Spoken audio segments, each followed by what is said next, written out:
हज़रत अबूज़र ग़िफ़ारी रज़ियल्लाहु अन्हु का पूरा नाम जुंदब बिन जुनादा था। हज़रत अबूज़र रज़ियल्लाहु अन्हु पहले शख्स हैं जिन्होंने हुज़ूर सल्लल्लाहु अलैहि वसल्लम की पहली मुलाकात के वक्त अस्सलामु अलैकुम कहा था। हुज़ूर सल्लल्लाहु अलैहि वसल्लम ने जवाब में वालेकुम अस्सलाम व रहमतुल्लाहि व बरकातहू फरमाया। इस तरह सलाम करने का रिवाज शुरू हुआ। हज़रत अबूज़र ग़िफ़ारी अन्हु मक्का में मुसलमान हुए और वापस आकर अपने गांव में दावत देनी शुरू की। सबसे पहले उनके भाई उनैस ग़िफ़ारी अन्हु मुसलमान हुए। इन दोनों की चंद महीनों की मेहनत से कबीला ग़िफ़ार का अक्सर लोग मुसलमान हो गए और जो लोग आ गए वो हुज़ूर सल्लल्लाहु अलैहि वसल्लम की मदीना हिजरत के बाद मुसलमान हो गए।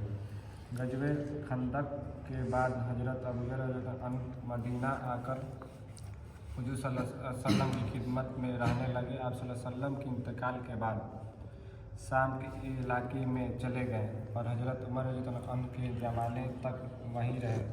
वहाँ के लोगों का दुनिया की तरफ मिलान देखकर उन्हें दुनियादारी से रोकने में सख्ती करने लगे। हज़रत उस्मान रज़ियल्लाहु अन्हु ने अपने ज़मानाए खिलाफत में उन्हें मदीना बुला लिया, लेकिन अबूज़र अन्हु यहाँ भी ज़्यादा दिन नहीं रह सके और हज़रत उस्मान रज़ियल्लाहु अन्हु के मुशावरे से वह रबज़ा नामी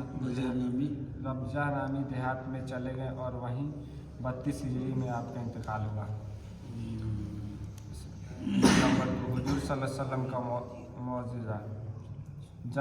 जंग बदर में सहाबा के हक़ में दुआ। हुज़ूर सल्लल्लाहु अलैहि वसल्लम जंग बदर के दिन अपने साथ 315 आदमी लेकर निकले और आपने दुआ फरमाई, ऐ अल्लाह ये लोग नंगे पाँव हैं इनको सवारी अता फरमा। ऐ अल्लाह ये लोग नंगे हैं इनको लिबास अता फरमा। ऐ अल्लाह ये लोग भूखे हैं इनको सैर फरमा दे।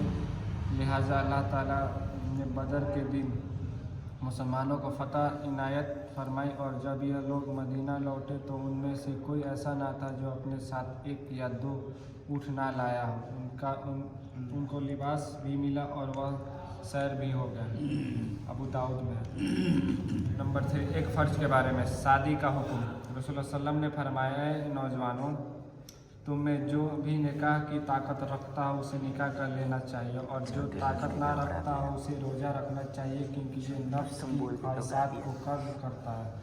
फ़ायदा, अगर किसी शख्स को शादी ना करने की सूरत में जिना में पड़ जाने का यकीन हो और शादी के बाद बीवी को महर और नफ़का अदा करने की उसे कुदरत हो तो उस पर निकाह करना फ़र्ज है। नंबर 4, एक सुन्नत के बारे में वज़ू के दरमियान की दुआ। रसूलुल्लाह सल्लल्लाहु अलैहि वसल्लम वज़ू के दौरान ये दुआ पढ़ते थे, अल्लाहुम्मा ग़फ़िर जुनूबी वसीली फ़ी दारी वबारिक ली फ़ी रज़क़नी। ऐ अल्लाह मेरे गुनाहों की माफ़ फरमा और मेरे घर में वसीयत और रिज़्क़ में बरकत अता फरमा। चलिए आगे बढ़िए। एक अहम अमल की फजीलत, बेटी के साथ अच्छा सलूक। रसूलुल्लाह सल्लल्लाहु अलैहि वसल्लम ने फरमाया, जिस शख्स की कोई लड़की हो और वह उसे जिंदा दरगोर ना करे और उसकी बेइज्जती ना करे और अपने लड़के को उस पर तरजीह ना दे तो अल्लाह ताला उसको जन्नत में दाखिल फरमाएंगे। दाऊद में। एक गुनाह के बारे में, नमाज में उंगलियां चटकाना। सल्लल्लाहु अलैहि वसल्लम ने इरशाद फरमाया, नमाज के दरमियान अपनी उंगलियों को मत चटकाया करो। फुटकाना नहीं है, नहीं ये चटकाना। नमाज पढ़ने के बाद मतलब नमाज में दुनिया के बारे में काफिरों को